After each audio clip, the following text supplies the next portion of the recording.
12वी सायन्स शिकत आहात आणि तुम्हाला पुढे कोणत्याही डिग्री कोर्सला ऍडमिशन घ्यायचं असेल तर तुम्हाला 12वी नंतर जी होणारी MST CET महाराष्ट्राची एक्झाम असते ती एक्झाम द्यावी लागते आणि ती एक्झाम तुम्ही चांगल्या मार्क्सने क्वालिफाय झालं तरच तुम्हाला पुढे या डिग्री कॉलेजला ऍडमिशन मिळतं. तर आजच्या व्हिडिओमध्ये आपण पाहणार आहोत की कशा प्रकारे तुम्ही MST CET मध्ये चांगले मार्क्स आणू शकता आणि तुमचं कॉलेज तुम्हाला भेटू शकतं.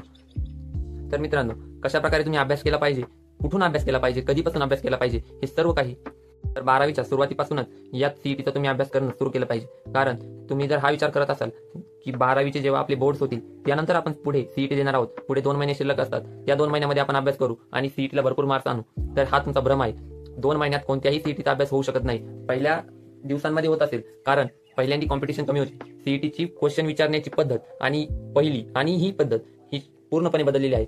आता जसे जसे आपण पुढे चाललो आहोत तसं तसं आपल्याला पेपर हा अवघड पाहायला मिळतो. हे 2 ते 3 वर्षाचं मागचं एक्सपिरियन्स आहे आणि क्वेश्चन पेपर पाहता आपल्याला लगेच समजून येतं की पहिले जे क्वेश्चन विचारायचे ते खूप सोप्या पद्धतीचे असायचे आणि जसे जसे आपण पुढे चाललो आहोत तस तसे क्वेश्चनची जी आपली अवघड करत चालली आहे. तर तुम्ही वर्षाच्या सुरुवातीपासूनच अभ्यास केला पाहिजे. म्हणजेच थोडा थोडा जरी तुम्ही अभ्यास केला तरी तुम्ही 12वीच्या शेवटी आणि CETच्या सुरुवातीला तुमचा बराचसा अभ्यास कव्हर झालेला असेल आणि तुम्ही चांगल्या प्रकारे पेपर देऊ शकता. जर तुम्ही MST CETचा अभ्यास करता करता जर 12वीचा अभ्यास केला म्हणजे तुम्ही कुठूनही अभ्यास करू शकता. बरेच रिसोर्सेस असतात. आपण जेव्हा प्रयत्न करतो तेव्हा आपल्याला ते रिसोर्सेस सापडतात. जसे की तुम्ही युट्यूबवरून अभ्यास करू शकता. युट्यूबवर भरपूर व्हिडिओ पडलेले आहेत. MST CETचा पूर्ण सिलेबस कव्हर झालेला आहे. त्या व्हिडिओमधून अभ्यास करू शकता. पुढे तुम्ही बरेच काही ऍप्स आहेत, बऱ्याच काही आपल्याला व्हिडिओज पाहायला मिळतात की ऑनलाईन एज्युकेशनच्या. तर ऑनलाईन देखील तुम्ही कुणाचाही व्हिडिओ म्हणजे कुणाचाही सिलेबस हा विकत घेऊ शकता. अशा भरपूर ठिकाणांवरून तुम्ही अभ्यास करू शकता. टार्गेट पब्लिकेशनचे भरपूर बुक्स आपल्याला मार्केटमध्ये अवेलेबल आहेत. तर ते बुक्स आपण रेफर करू शकतो. कारण भरपूर क्वेश्चन्स हे त्या बुक्समधूनच रिपीटेड होत असतात. तर ते बुक्स आपण घेऊ शकतो. आणि जर तुम्हाला MST CETला चांगले मार्क्स मिळाले तर तुम्हाला पुढे चांगलं कॉलेज मिळू शकतं. इंजिनिअरिंगचं, फार्मसीचं कोणतंही कॉलेज तुम्हाला चांगलं मिळू शकतं. त्यामुळे आपल्याला जास्त काही नाही, थोड्या दिवस अभ्यास करायचा आहे. त्यामुळे अभ्यासात कोणतीही कंजूसी करू नका.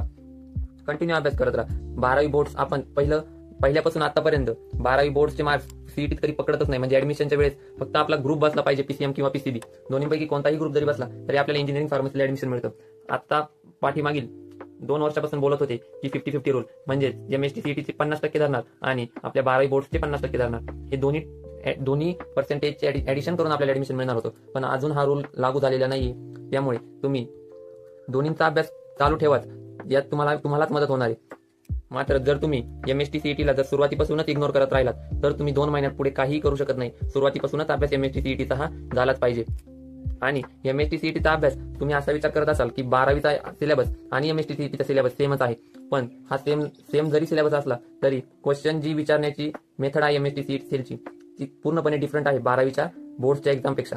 कारण तिथे MCQ पॅटर्न असतो ते तुम्हाला पण माहिती आहे. पण ते MCQ देखील सॉल्व्ह करण्यासाठी भरपूर वेळ जातो. आपण जर मॅथ्सचा विचार केला तर एक MCQ आपल्याला सोडवण्यासाठी तिथे 2च मिनिटं दिलेली असतात. पण 2 मिनिटात कोणताही मॅथ्सचा MCQ सॉल्व्ह होतच नाही. त्यामुळे त्यांच्या कॅल्क्युलेशननुसार आपण तिथे MCQ सॉल्व्ह करू शकत नाही. त्यांनी आपल्याला टाइम हा कमी दिलेला असतो. त्यामुळे शेवटी तर आपल्याला म्हणजे आपण कसं म्हणतो अंदाजे उत्तरं द्यावीच लागतात, ती तर द्यावीच लागतात. पण जेवढा आपण जास्त क्वेश्चन अटेम्प्ट करू, आपल्या स्वतः सॉल्व्ह करू, तितके आपल्याला चांगले मार्क्स मिळू शकतात. त्यामुळे जर सुरुवातीपासून प्रॅक्टिस असेल तर तिथे देखील आपल्याला क्वेश्चन सॉल्व्ह करायला पण टाइम लागणार नाही. मॅथ्सचे क्वेश्चन टफ असतात पण फिजिक्स आणि केमिस्ट्रीचे क्वेश्चन मात्र जास्त काही अवघड राहत नाही. त्यामुळे तिथे टाइम देखील इच क्वेश्चनला 1च मिनिट दिलेला असतो. कोणतीही कंजूसी करू नका. अभ्यासात सुरुवातीपासून दोन्ही एक्झामचा चालू ठेवा. कारण अभ्यास तुम्हाला ह्याच वर्षी जास्त प्रमाणात अभ्यास करायचा आहे, पुढे जास्त अभ्यास करायला लागत नाही. त्यामुळे जर तुम्हाला चांगलं कॉलेज हवं असेल तर अभ्यास हा कंटिन्यू चालू ठेवा, बंद करूच नका अभ्यास. आणि व्हिडिओ जर आवडला असेल